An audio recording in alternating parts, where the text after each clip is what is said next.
Okay, let us begin. A lot to do today. So today's daf is Tes Vav 15.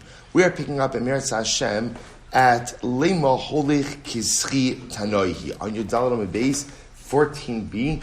We left off 2, 4, 6, 8, 10, 12, 14, 16, 18, 20. 21 lines up from the bottom. So we'll say, so remember again, we actually got a little bit further than this, but let's just pick up over here for the sake of keeping things easy today. So remember, we'll say we're dealing with a couple of concurrent themes in yesterday's daf, but most specifically what we were focusing on was the concept that when the mishaleach, we'll call him the sender, right, goes ahead, the principal sends an object to the intended recipient via a shaliach. Ultimately, again, what's the nature of that relationship? Does the shaliach acquire the object on behalf of the intended recipient or not? Now, obviously, the nafkamina, right, the major practical difference from that will be is once the mishaliach delivers the object into the hands of the shaliach, does he have the ability to go ahead and ask for it back or demand it back? So we'll say, so that's the machlokes of holich kizchi dami. When you tell the shaliach to take something, it's telling him to take something the equivalent of telling him to acquire it on behalf of the intended party or not. So the Gemara says, lema holich kizchi tanohi. In reality, this concept of holich kizchi perhaps is a machlokes tanoim. How so? So listen to this. We read this case yesterday already a little bit. This anyo.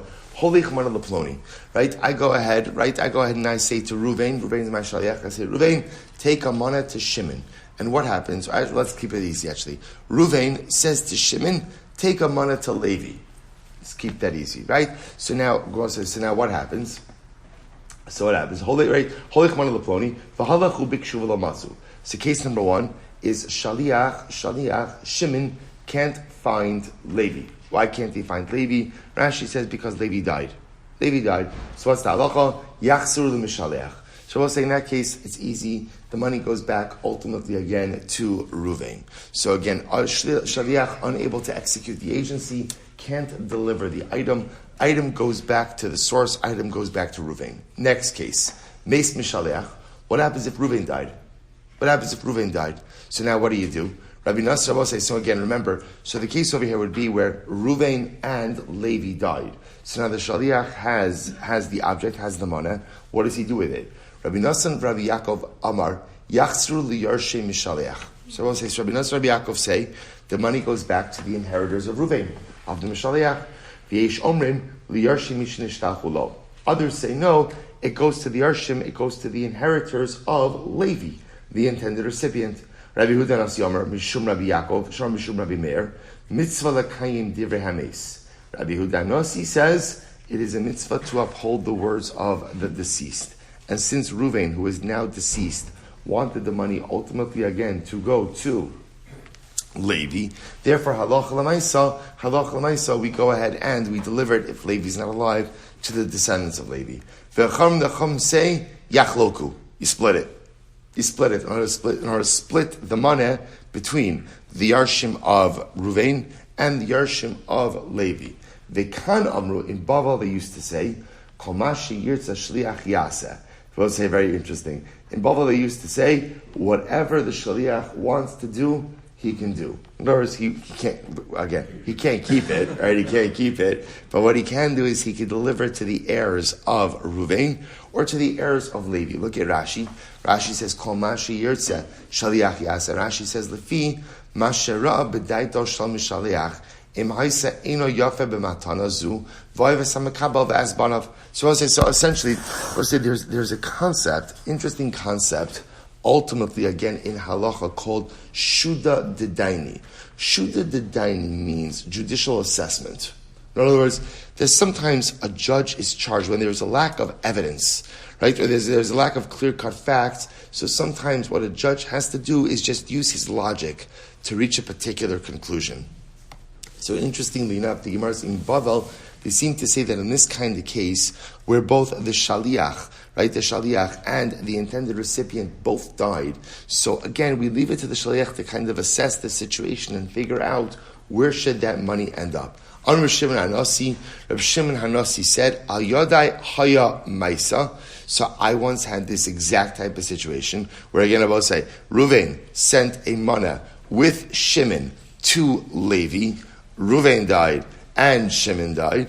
Va'amru yachziru liyarshem shaliach. And again it was paskined that the money should be returned to the heirs of Ruvain, of the sender. So we'll say, so now multiple way machlokas. So my love v'hakavem. What are they arguing about? What's at the source of the machlokas? So Tanakama Savar Holech Lav Kisri. So I'm going to say that the Tanakama holds that ultimately, again, when you tell the shaliach, take this, Holech, right? Holech literally means deliver this. Saying delivering it is not the equivalent of saying acquire it. For Rabbi Nosson, Rabbi Yaakov, Nami, Holech Lav Kisri. Rabbi Nosson, Rabbi Yaakov also agree with this. The Afagav Demis. Lo Amrinon Mitzlakaim Derehames. And they additionally hold that even though Ruvain died, we don't say that there is a mitzvah to go ahead and uphold the words of a person who died. The Eish Omrim hold, Holech Kisri. So we'll say, so now we're just plugging in, assuming that halacha l'maisa, the fundamental machlokes is Holech Kisri or Holech Lav Kisri. When you tell a shaliach to take something, are you telling him to acquire it or not? Let's assume right now that is the basis of this machlokas. So Rabbi says, the Gemara is just plugging that into all of the different positions. Rabbi Yehuda Anasi says, Rabbi Yaakov, Rabbi Meir, Holech Lav Kisri. Rabbi say first white line on the bottom. So Rabbi Yehuda Anasi will say, ultimately again, Holech is Lav Kisri. Mihu Hecha Demis, but when Ruvain died, Amrinon Mitzvah Lekayim Divrei Hames. We say that it is a mitzvah to go ahead and uphold the words of the deceased. Steve, thank you so much. Thank you. It is a mitzvah to go ahead and uphold the words of the deceased. The Chum say, Yachloku. Chum say you have to split it. Misafkaluhu. They're not sure whether or not Holech Kisri or Holech Lav Kisri. Thank you so much. They're not sure, again, whether or not Holech is like Sri or not. The Kanamru, in Bavel they said, Shuda Odif. That I will say in this type of case, where both the shaliach, sorry, not the shaliach, the mishaliach, Ruvain, and Levi both died, we leave it to the witness to kind of assess where that money should end up. Rabbi Shimon Anasi, Ma'isa Asalash Me'inon, and Rabbi Shimon Anasi is just coming along to teach us about an actual occurrence which occurred. So I will say, so that's how the Gemara is framing this right now. Right now the Gemara is framing this as a situation where halacha l'maisa, the fundamental machlokes is in the realm of holech kisri or holech lav kisri. That's the machlokes. Which the Gemara says, lo, maybe not. Lo, bibari. Maybe the Gemara is talking about a case where the mishaleach is totally fine and healthy. And we'll say, what's going on over here? Sorry, lo, bibari, the kuli amalo pligi. So we'll say, ultimately again, in a case where the mishaleach ultimately again is fine, alive and well, everyone will agree that holech lav kisri. V'hacham ha'askinon. So what's the case over here? B'shchiv mira. We'll say the case over here is where Reuven is a shchiv mira. Ubeplukta d'Rabbi Lazar v'Rabbanan kamiflagi. And ultimately, again, the machlokes, right? It's dealing now with the machlokes of Rabbi Lazar and the Rabbanan. We'll see what's the machlokes of Rabbi Lazar and the Rabbanan. The Snan hamechalik nechasav al piv. So we'll say if somebody divides up his estate, gives away his property verbally. So what's the halacha? Rabbi Elazar Omer, echad bari ve'echad mesukon.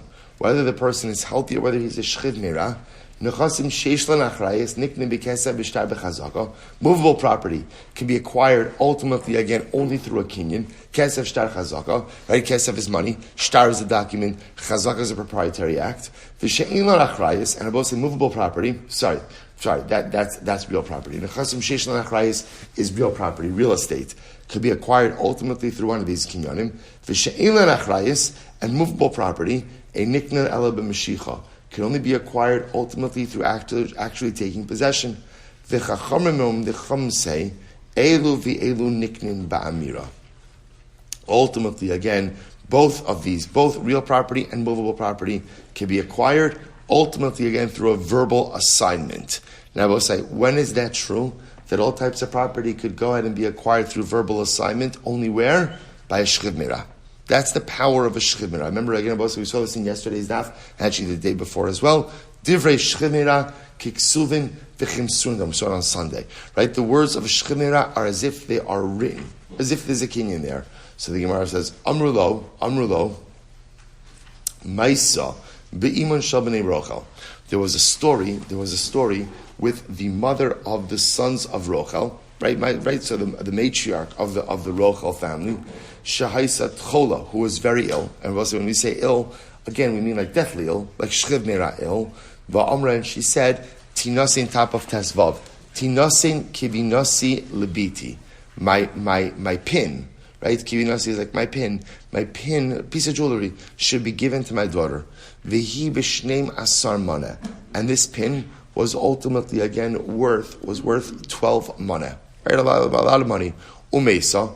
And then she died. So I'll say, so what did she do? She verbally conveyed ownership of this pin to her daughter. I'll say, let's be clear about something. Under normal circumstances, the halacha is that, as we just said before, that land, real property, right, what we call in halacha, nechasim sheyesh lahem achrayis, can only be acquired with kesef, money, shtar, document, or chazaka, proprietary act. And in general, nechasim she'ein lehen achrayis, movable property, require meshicha, require actually taking possession. There is a unique chiddush by shchiv mera, that a shchiv mera, simply by verbally conveying something to someone, that has the impact of a complete kinyan. So the Gemara is just telling a story over here of the matriarch of the Rochel family, who was a shchiv mera, and ultimately went ahead and assigned and gave over her pin to her daughter. And what happened? The Gemara says, Bosai Tes Vav Amud Aleph 15a, second line down, V'kaimu Chachamim es tivareha. And ultimately, again, the Chachamim upheld her words. Right? The Chacham upheld her words. Amar Lahem, so the Amar Lahem, he said to them, B'nei Rochel, tikbareim imam. So you bring a raya from B'nei Rochel, their mother should bury them. Okay, so what's going on over here? Take a look at Rashi. Tikbareim imam. Rashi says, Kalalahi kilomar, lo yalu alev, v'lo yizkeru bebeis hamedrash, l'raya, l'fi sherishayim hayu, shahayu mekaimim kotza bosais. Listen to this. So essentially, there was a very strong reaction to bringing a proof from B'nei Rochel. Right? So literally, again, B'nei Rochel, their mother should bury them. Meaning what? That don't mention B'nei Rochel in the Beis Medrash. Right? Don't bring them up in the Beis Medrash. It's not even appropriate to use them as grounds for any halachic discussion. Now, what did B'nei Rochel do that was so bad? So actually, it's interesting. So Rashi points out over here, Lefi shahayu mekaimin kotzim b'kerem. We'll say they allowed thorns to grow in their vineyard. Rabbi Lazar, kilayim minhu, v'lo milma behem raya, lefish lo diktaknu bahem, eich haisa osa tzava, shemitoch sherisham lahuskar beis hamedrash. So listen to this. This is fascinating. So apparently, again, B'nei Rochel, they used to allow thorns to grow in their vineyard. So we'll say, so there is a machlokas. We do have a concept of klaya karim, right? Klaya karim, that you are not allowed to grow multiple different species within one vineyard. There is a machlokas as to whether or not this prohibition applies to allowing thorns to grow inside of a karim, inside of a vineyard. Rabbi Lazar is of the opinion that it applies to thorns. It applies to thorns. And therefore, halacha l'maisa, they were rishayim, and because they were rishayim, they were kept at arm's length. Or in other words, they weren't mentioned, they're not to be mentioned in the Beis Medrash. Okay, point over here is, don't bring this story as a raya. So the Gemara goes right to Tanakama Rabbi Lazar. Supposed to say now plugging all the previous opinions into this one. So Tanakama Rabbi Lazar, Tanakama is like Rabbi Lazar, Rabbi Nassan, Rabbi Yaakov, Nami Rabbi Lazar. Rabbi Yaakov and Rabbi Yaakov and Rabbi Nassan also like Rabbi Lazar, but they hold afagav demis, even though again the Mishaleach Ruvain died, lo aminon mitzvah l'kaim divrei hames. We do not say that it is a mitzvah to go ahead and uphold the words of the dead. V'yesh omrim kirabanan, v'yesh omrim hold like the Rabbanan. Rabbi Huda Nasi Shamashor Meir Rabbi Lazar. Rabbi Huda Nasi Hussein Rabbi Meir, he holds like Rabbi Lazar. Miu heicha demis, but when the Mishaleach, when Ruvain died, amrinon mitzvah l'kayim divrei hames. We say that it is a mitzvah to go ahead and uphold the words of the dead. The Chacham say, Yachloku. Chacham say ultimately again, you should split it. In other words, we'll say, so this is where, again, Ruvain died and Levi died. So what should the Shaliach do? Split the item between both sets of heirs. Because ultimately again he's Mesupak. The Kan Amru Shuda Adif. And here they say, in Erbaval they said, let the Shaliach decide ultimately again where the money should go. For Rabbi Shimon Hanasi, Rabbi Shimon Hanasi Maisa Asalash Ma'inan. Rabbi Shimon Hanasi is just coming to go ahead and teach us ultimately again a story that actually occurred. So we'll say, so therefore, two versions of the machlokes, right? One version of this multi-way machlokes is that it's about holich kischi. When the mishaliach, when the sender, well, we'll call him the principal, when the principal sends the money, sends money with the shaliach, and he tells the shaliach, holich, take this money to the intended recipient, does the shaliach acquire the money on behalf? Does the shaliach acquire the money on behalf of the intended recipient or not? That's a machlokes. Second machlokes I will say is, do we say that the words of a shchiv meirah ultimately have the effect of a bona fide kinyan? So the Gemara is suggesting two ways to understand the multi-way machlokes. Good. So the Gemara goes like, Teibayluhu, Rabbi Shimon Hanasi.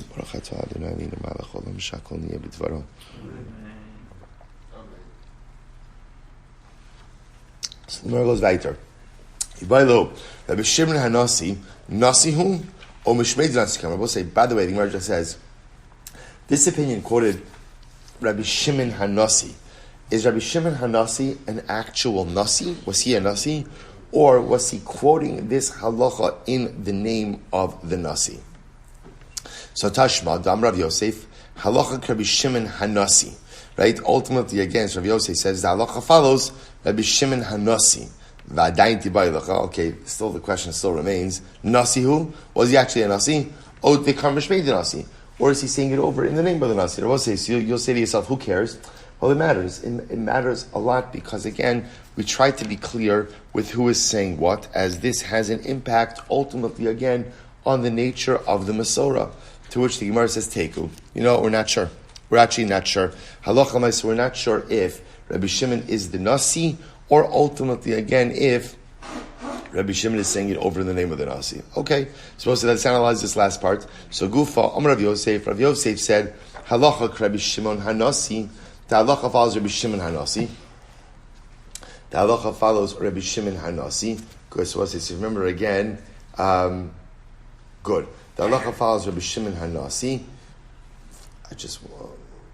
Okay. So the Gemara says, is that true? Is that true? I'm sorry. So Rabbi say halacha Rabbi Shimon Hanasi. V'hal kaimelon divrei shchimira kiksuvim nechimsurun. But here's the problem. Problem is we already established that we paskin ultimately again that the words of a shchiv meirah are as if they are, bless you, as if they are written and given over. So the Gemara says, Rav Yosef mokila bebari. So the Gemara says, Rav Yosef will set up the case as dealing where the mishaleach, ultimately Ruvain the sender, is a totally healthy guy. But 1 second. But it's clearly indicating that he died, because ultimately again in one variation of the case we're turning the money back to the inheritors of the mishaleach. The kaimalon, so the Gemara says, the kaimalon mitzvah kaim divrei hames. And we paskin that ultimately again it is a mitzvah to go ahead and uphold the words of the mace. Tani yachsu the mishalech. So I will say, according to Shmuel Nasi, what you'd have to say is you have to change the wording of the brisa to say not that you return the item ultimately again to the yarshim, but rather the item is returned to the Mishaleach himself. So we'll say, so bottom line, here's what we come out with. Number one, we know, let's work backwards. We know that we paskin that halacha l'maisa divrei shchiv meirah kiksuvin v'chimsurin damu. Right, that is how we paskin. That the words of a shchiv meirah ultimately again are as if they are written and ultimately given over. So therefore, I will say it's an incredible chiddush. We spoke about this on Sunday, right? That Chazal said essentially, normally, again, let's go back to what the normal halacha is. What is the normal halacha?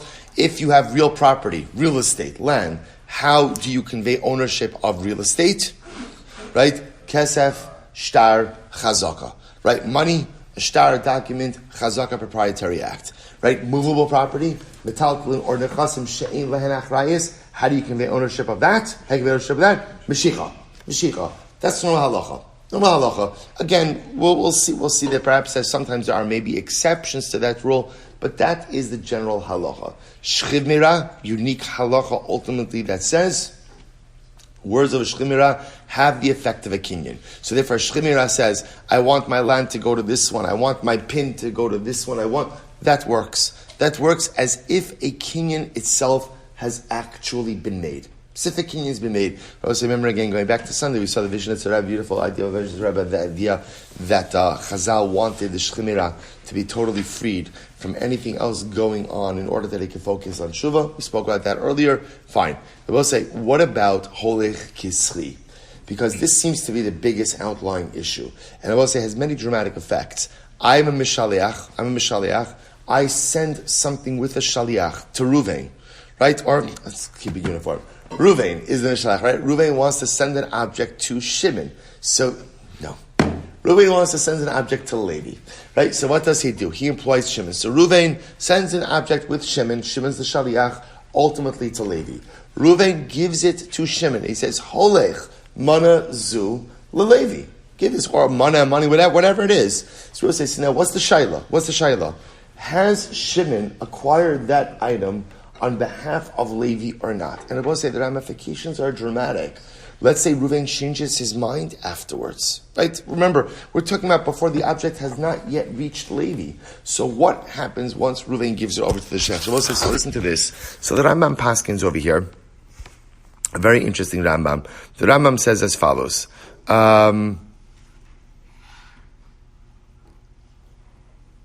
Good. He says like this.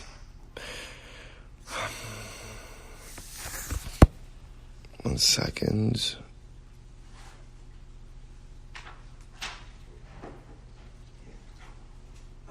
Okay, here it is. Hayir Ruvain chayiv l'Shimon mana. If Ruvain owed Shimon a mana, he owed Shimon a mana. And I will say, then what happens? He went over Amar LeLevi, holech l'Shimon mana zeh shini chayiv lo. And he says to Shimon, take this, right? So sorry, I keep getting things wrong. Ruvain owes Levi money. And what happens? You know what? No, all right, I messed it up because the Rambam does it differently. Let me just read the Rambam. Ruvain chayiv l'Shimon mana. Ruvain owes Shimon a mana. Va'amar LeLevi. All right, so the Rambam, I messed up the order. Just to understand the Rambam's order, the Rambam has it that Ruvain owes Shimon money and Levi is the Shaliach. Not to be confused with my model where Ruvain owed Levi money and Shimon was the Shaliach. Sorry. Right, let's go to the Rambam. Right and down, go to the Rambam. So Rambam says like this. Ruvain owes Shimon money, right? V'Ruvain chayiv l'Shimon mana. V'Amar LeLevi, and he says to Levi, holech l'Shimon mana zeh shani chayiv lo. Right? Go ahead, right? So he says to Shimon, right? He says to Levi, go ahead and take this mana that I owe Shimon. So we'll say, what's the halacha? Im balach sra'ino chozer. Ultimately, again, once Ruvain gives that money to Levi the Shaliach, he can't take it back. But I will say, but watch this, however, and this now goes back 2 days. V'hu chayiv b'achriyuso ad sheyagia hamana l'Shimon. So I will say, even though Ruvain can't take the money back from Levi the Shaliach, who has responsibility for the money until it reaches Shimon? Ruvain. So I will say, so it's interesting. So on one hand, it's a little bit of a lopsided equation. In other words, once Ruvain gives over the money to Levi the Shaliach, so Ruvain cannot take it back, which effectively means that, to a certain degree, that Levi has acquired that on behalf of Shimon. But he's acquired it on behalf of Shimon to the extent that Ruvain can no longer take it back. But aloch l'maisa, achrayis on that money, responsibility for that money, should something happen, rests upon Ruvain until it actually reaches the hands of Shimon. So quite fascinating both sides. So essentially what you see over here is that halacha l'maisa, holech kischi dami. Holech kischi. Now both say, now one thing I just want to mention to you, is the following. Now remember, I will say, so this case over here is a case of a loan. is a case of a loan, right? So if you think about it, in this context, there are two different kinds of cases, right? What are the two kinds of cases? Case number one is where Reuven borrowed money from Shimon, and now Reuven's going in and repaying the debt. So clearly the Rambam paskins that once Reuven hands that money into the hands of Levi, so Levi the Shaliach, so Reuven can no longer take it back, right? Can no longer take it back, but responsibility for the money rests with Reuven. That's one case. We'll say, but there's another case. What's the other case? The other case is not of a loan. The other case is just a conveyance. So we'll say, so this is a different Rambam. This is, what's going on over here? This is Zechia Umatana. Gimos, I'm sorry, our internet is down, so I just couldn't print anything. I feel like we're back in the Stone Ages with no internet. Right, so listen to this. Oh, I'm sorry.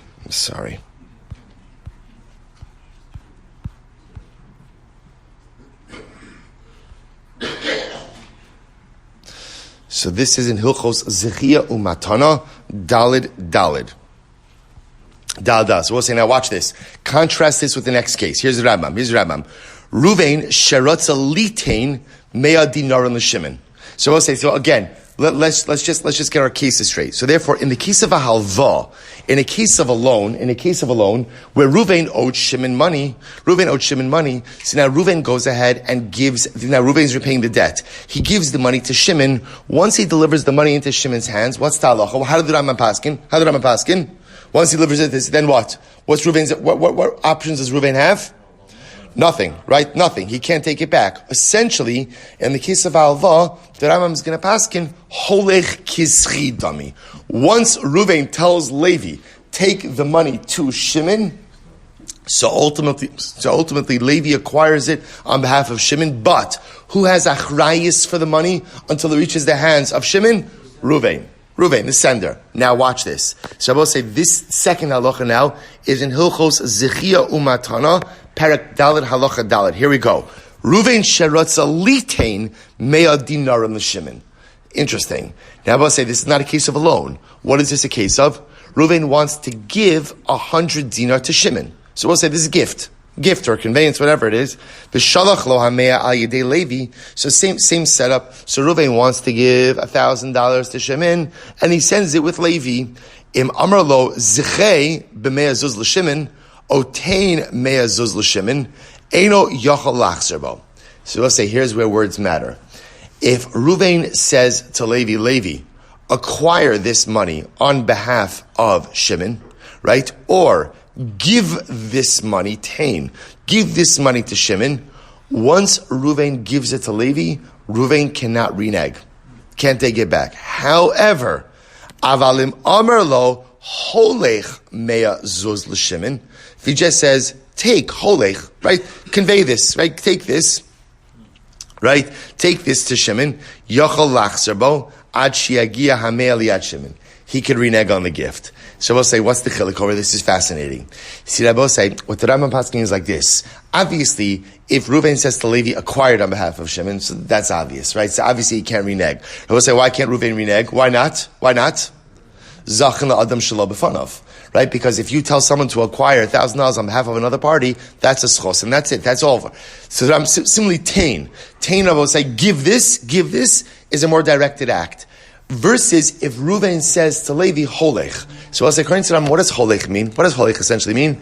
You're a courier, right? There's no transactional piece to this of acquisition. There's no acquisition. So holech is a courier. So we'll say, isn't this riveting? Isn't this absolutely riveting? So we'll say, in a case of just a matana, essentially the Rambam paskins, holech lav kischi dami. Holech lav kischi. When you tell a shaliach to just take something, you're my FedEx, you're my UPS, just deliver it. There's no zechi. You're not acquiring on behalf of the party. We'll say, if you say zechei or you say tain, then you're acquiring it. Contrast that with the case of the halva. We'll say, is this not? It's fascinating. In other words, contrast that with the case of the halva. If Reuven borrowed $1,000 from Shimon, and now Reuven is paying back the money through Levi the shaliach. Once Reuven gives that to Levi, then what? It doesn't matter what lashon he employs. Is he allowed to renege? Is that renege? Absolutely not. Now, we'll say it's actually a very logical distinction. What's the logical distinction? In the case of the halva, right, when Reuven's paying it back to Shimon, who does the money belong to? Who does the money belong to? Shimon. So therefore, I will say it's Shimon's money. So because it's Shimon's money, it makes sense that once Reuven gives this over to the hands of the shaliach, we're done. We're done, right? There's nothing really to speak about anymore. As opposed to the case of a gift where Shimon doesn't have any level of entitlement to this money. So the Rambam says if you just use stam lashon of holech, that is not going to be enough to affect acquisition. But a lashon of tain or a lashon of zechus, of acquire, obviously will work. So that's the distinction. Hadron Allah maybe. Come on, what's say? Mazel tov. First parak in Gittin, beautiful. Says the Mishnah. Hamevi get medina sayam. We'll say if a person goes ahead and brings a get from overseas. Oh, interesting. So I'll say, so I'll just point out over here. So remember a get. If you remember here, it says Hajjal Hamevi Kama. This parak is also called Hamevi. Right? So we'll say, so the first parak was called Hamevi Get. Second parak was called Hamevi Get. Because both Mishnayos begin with the same phrase. Person goes ahead and brings a get from Medina Sayam. So as we already established in Parak Aleph, right? First Mishnah in Gittin. If you are bringing a get from overseas, what must you do? B'fanei nechtav or b'fanei nechtam, machlokes Rabba and Rava. Why you have to do that? But you have to do it. So we'll say now an interesting variation of this case. Hamevi get mi medina sayam va'amr b'fanei nechtav, avalo b'fanei nechtam. Interesting. So you said b'fanei nechtav, the get was written in my presence, but you failed to say, you didn't say b'fanei nechtam, the get was signed in my presence. Or b'fanei nechtam, avalo b'fanei nechtav. In other words, over here, I'll say, first case in the Mishnah is, you only spoke about one part of the get, right? You did not speak about the second part of the get. Or b'fanei nechtav kulo, or b'fanei nechtam chetzio. Or you say the get was fully written in front of me, but only partially signed in front of me. Or b'fanei nechtav chetzio, it was partially written in front of me, or b'fanei nechtam kulo, but it was totally signed in front of me. I'll say, in all of these cases, pasul. All these cases, pasul. Now, I will say by Pashtos, the reason why it's pasul is we have a principle, we have a concept in halacha of kala mishana mitmatbeya shetavu chachamim. When Chazal make a halacha, right, or they create a matbeya, they create a standard. If you deviate from the standard, so your actions are essentially invalid. So almost basically what the Mishnah is saying is like this. Chazal instituted that when you bring a get from overseas, what do you have to do? So look, that's it. Like it's pretty straightforward, right? That's what you have to do. So you do part of that, right? You do part of that. So simply, again, what you've done is simply invalid. Pasul. Interesting case. What happens, Rabbi say if? Now, we'll discuss the exact parameter. We still have to delve into what exactly these cases are. But let's say, again, one guy says b'fanei nechtav, one guy says b'fanei nechtam, pasul. This is also going to be pasul. Okay, again, we'll say, well, we'll talk about all of this in the Gemara, right? But say, what happens if two guys say the get was written in front of us, and one guy says the get was signed in front of me? Pasul. Ultimately, again, this is going to be pasul. Rabbi Yehuda machshir. Rabbi Yehuda actually says that such a case is going to work. Okay, again, we'll see in the Gemara about all of these different cases. Echad omar b'fanei nechtav. If one guy says the get was written in my presence, and two say the get was signed in our presence, ultimately, again, the get is kosher. The get is kosher. Okay, so we'll say, so obviously, again, let's begin to make sense of these cases. So first of all, the Gemara says, number one, hasulamali. Why do I even need this Mishnah? Or as we'll say, the first Mishnah in the Masechta made it abundantly clear that in order for an overseas get to be considered kosher, you have to say b'fanei nechtav u b'fanei nechtam. And I will say again, and from that first Mishnah, I think all of us would have clearly understood that's what? That if you don't say it, or you say it partially, it's not going to work. It's not going to work. So why even the need? Why the need for this particular Mishnah? Hasulamali. So Gemara says, no, we already learned this. Hamevi get medina sayam, tzarich shiyomar b'fanei nechtav u b'fanei nechtam. We already learned that. We'll say Then halacha l'maisa, if you bring a get from overseas, you have to say farnechtam, farnechtam. To which Gemara says, no. Imeahi hava amina tzarich v'ilam or kasher. So I will say this is very interesting. This is very interesting. That halacha l'maisa from the first Mishnah. Remember, the lashon of the Mishnah is hamevi get medinas hayam. Right? Tzarich lomar befanei nechtav ubefanei nechtam. Right? Tzarich lomar. Right? Tzarich sheyomar farnechtam. So we'll say, what does tzarich mean? What does tzarich mean? Right? You have to. But if you didn't, ultimately again, it's still kosher. Kamash Malon, our Mishnah says, tzarich doesn't just simply mean you have to. Rather, what does tzarich mean? You must. You must. I will say, by the way, what a profound yisod. What a profound yisod. What the Gemara is saying is that from the lashon of tzarich, I would have thought it's something you really have to do. But if you didn't do it, fine, b'diavad you're kosher. So ultimately, again, what our Mishnah adds in is it's not just that you have to do it, you must do it. I will say it's an incredible yisod in life. A lot of times in life we set out to accomplish things, and I will say, I've mentioned this many times before, right? The death knell of any life initiative is right. I'll try. I've heard this one before, right? The moment you go ahead and you say, yeah, I'm really going to try, you're not doing it. You're absolutely not doing it. Once you say it, because I'll try is by definition saying, most probably I'm not going to do it, but yeah, I'll try. I'll try to do this. I'll try to do that. So I both say, that's the tzarich. That's the tzarich phrase. You say, yeah, this is really good. It's really, I'm really gonna put in the effort. Let's say, if something has to get done in life, the way you have to view it is not tzarich, right? Not it's important, but it must occur.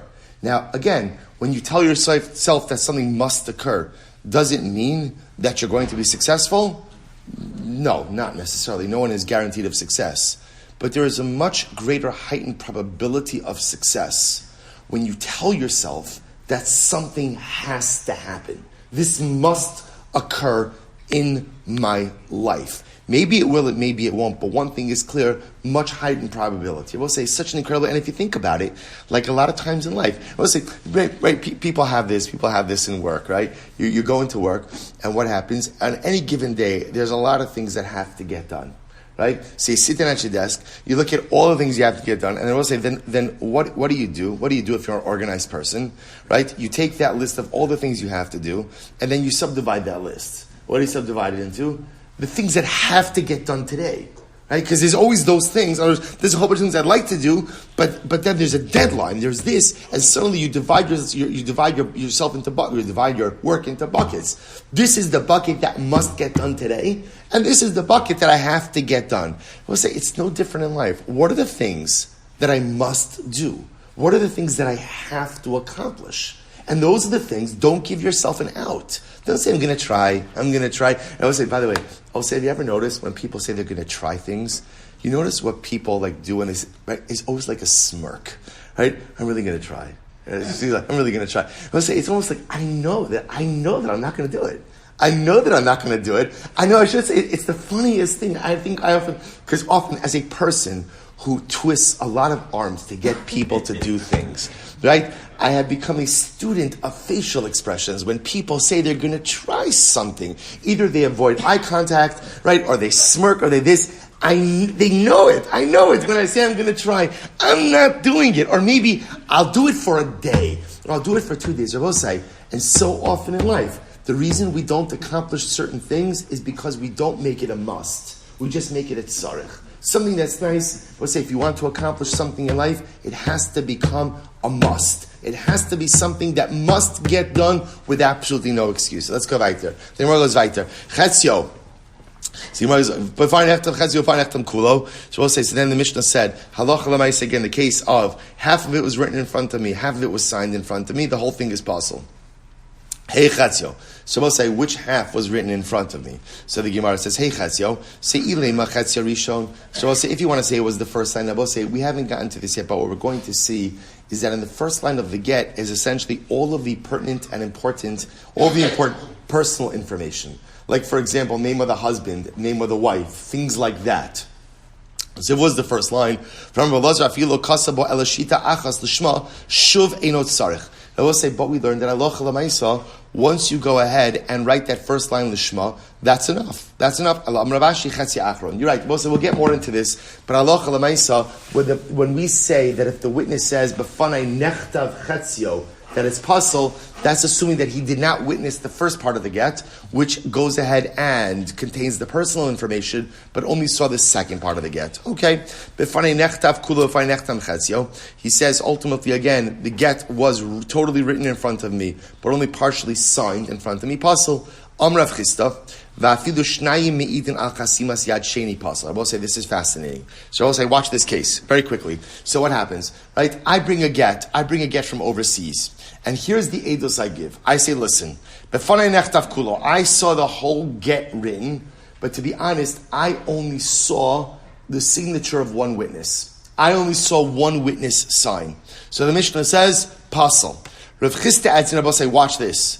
What happens if two witnesses come along and testify about the authenticity of the second aid?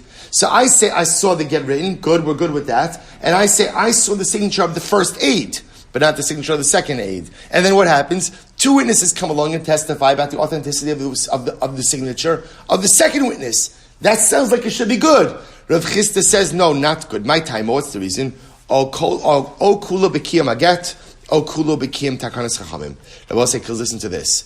I will say, if we authenticate a get in that way, I will say, what are we essentially doing? We're authenticating a get through two different halachic mechanisms, right? When I say b'fanei nechtav kulo, and then b'fanei nechtam, I testify about one signature. That's the takanas chachamim b'fanei nechtam. If then there's two witnesses,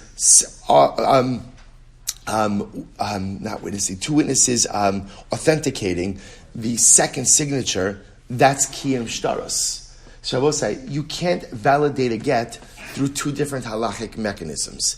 Either it's b'fanei nechtav or b'fanei nechtam, or it's kiyam shtaros. Maskef Rava. So Rava says, it doesn't make any sense. Mi ika midi di ilu omer chad kasher hashta di ika trei pasel. So let me get this straight. So I will say, if I were just to say b'fanei nechtam, one person, the get would be kasher. So now that I said b'fanei nechtav kulo, b'fanei nechtam chetzio, I saw one signature. Now there are two witnesses coming on the second signature. That's not going to be good. That doesn't make any sense. Ela Amar Rava says, afilu amid beis, afilu hu ve'echad mi'idin al chasimas yad pasal. So Rava said, this is interesting. So now comes along Rava, and Rava says, no. What's the case Rava saying? The case over here is fascinating. The case Rava say is where I come along and I say, b'fanei nechtav kulo. I saw the writing of the get, and I also saw the signature of one witness. I did not see the second signature, but I recognize that signature. So I bring another aid to testify with me about the second signature. Now I will say, why wouldn't this case work? My timer. Because you may confuse this with a regular case of kiyam shtaros ta'alma. The kanofik nechiriva dimamona apuma dechad sada. Now I will say, this is fascinating. Listen to this. I will say, if I go ahead, right, I'm the shaliach bringing the gets from overseas. So I will say, so now what happens? So now I show up in Beis Din. I say, listen, I saw the whole get written b'fanei nechtav kulo, and also I saw the signature of witness A. Now I will say, I didn't see the signature of witness B, but I happened to recognize that signature. But again, now in order to authenticate signature B, if I didn't see it being signed, we're going to have to do kiyam shtaros. So I bring another witness with me to authenticate signature 2. I will say, essentially, listen to this, it's fascinating. The credibility of that document essentially rests 3/4 on my testimony and 1/4 on someone else. Because I authenticated signature 1, ultimately through b'fanei nechtam, right? And therefore I'm counted as 2 witnesses on signature 1. And then in essence, I'm counted as one witness on signature 2. So Rabbi says, so halacha l'maisa, what ends up happening is 3/4 of the testimony comes out or is based on me, 1/4 of the testimony on someone else. So Rabbi say, and that type of lopsided authentication we can't have. We'll get more into this. Maskif the Ravashi. So Ravashi says, one second. Mi ika midi di ilu masik le ihu le kule di bure kasher. Hashta di ika chad bahadei pasol. So Rabbi say, here's the problem. Remember, Rabbi say, if I come along and I say, b'fanei nechta, b'fanei nechta, what's the halacha? Kasher. So I will say, just logically, does it make sense to say, if I came alone, it would be kosher? Now that I'm bringing in someone else, that should be worse? As I will say, in general, one would logically assume that what? The more people you bring in to authenticate a document, the better it is. The better it is. So how can it be that the bringing in of a second guy should in any way erode the authentication process? Ela Amar Rav Ashi, afilu omer, ani hu eid sheni pasol. Oh, we'll say, now watch this. Here's what's interesting. So let's say, here's the what's the problem over here? What happens if halacha l'maisa, I show up? We'll say, I show up from Medina Sayam. Right? I bring the get. I say, befanei nechtav kula, I saw it written, befanei nechtam, the first signature, right? The first signature, I saw it signed. And by the way, the second signature, that's me. That's me. So Rabbi say, so now that doesn't work. Why doesn't that work? My timer, all kula b'kiyam aget, all kula b'tekanas chachamim. Rabbi say, the concern over there is because that's, again, a mixture of two processes. You're mixing the process ultimately again of b'fanei nechtav u'b'fanei nechtam together with what? Together with what? Kiyam shtaros. And I will say that you can't do. In other words, choose a process. Choose a process. Either b'fanei nechtam or b'fanei nechtam, or ultimately again kiyam shtaros. Choose one, but you can't mix and match both processes. So Tanan, I will say, isn't that fascinating? Absolutely riveting. In other words, again, and it's logical. It's logical. You have two different ways to authenticate a get. Either b'fanei nechtam or b'fanei nechtam, or kiyam shtaros. Choose a team. Choose a team. Choose a mechanism, but you can't take some from category A and some from category B, combine them together and suddenly create an authentication challenge. That you can't do. That you can't do. So Tanan, b'fanei nechtav kula, b'fanei nechtam chetz apostle. So we'll say, our Mishnah says that if halacha l'maisa, again, Eid says, I saw it totally written in front of me, and ultimately, again, one witness signed in front of me, apostle, v'idach chatzio hechidami. So we'll say, what's happening then with that other signature? So, if no one's testifying about that second signature, hashta echad omer befanei nechtam, the echad omer befanei nechtam. So we'll say in the case of another case in Mishnah, where one says befanei nechtav, one says befanei nechtam, in that case, the hai kamasida kula ksiva, the hai kamasida kula chasima pasal, where I both say you have one witness fully testifying about the writing, a second witness fully testifying about the signatures. That's going to be pasal. So ultimately, again, I both say then obviously, if no one's testifying about the second signature, obviously it's going to be pasal. Ella ikidrava o kidravashi. Rather, I both say you have to align it either like Rava, like we said before, or like Ravashi. Ulafuki mid Rav Chisda. They will say, but one thing is clear: we are excluding the position of Rav Chisda. Amar lecha Rav Chisda. Rav Chisda says ulatamech, but using your logic, befanei nechtav avalo befanei nechtam lamali. So we'll say, according to Rav Chisda, we'll say, but one second. If we have, why do you need the case of where the witness says it was signed in front of me? Sorry, befanei nechtav benapa fanei nechtam elalozu afsu katani. Rather, I will say, what you begin to see is our Mishnah is including cases that don't really need to be articulated, that are kind of obvious. Hachanami lozu afsu katani. So it's Rabbi say in this case over here, lozu afsu. The Mishnah is also including cases that don't necessarily need to be included. So therefore, Rabbi say essentially what the Gemara is ending off with, we'll stop over here for today, is that Allah Chalamaysa, the Mishnah has certain redundant cases about things that could be learned out from the other. But Rabbi say, but bottom line is what we take away from this Gemara is that halacha l'maisa, either you have to use the process of kiyum shtaros, or you have to use the process of befanei nechtav or befanei nechtam. But you cannot go ahead and combine the two to create an authentication process. Rabbi say tomorrow we're going to begin with an incredible sugya of combinations. Rabbi say, so that's our premise. You can't combine halachic processes. Tomorrow the Gemara is going to challenge that assertion and bring examples of the combination of halachic processes in order to create a result, in order to create a reality. I will say, shkoyach.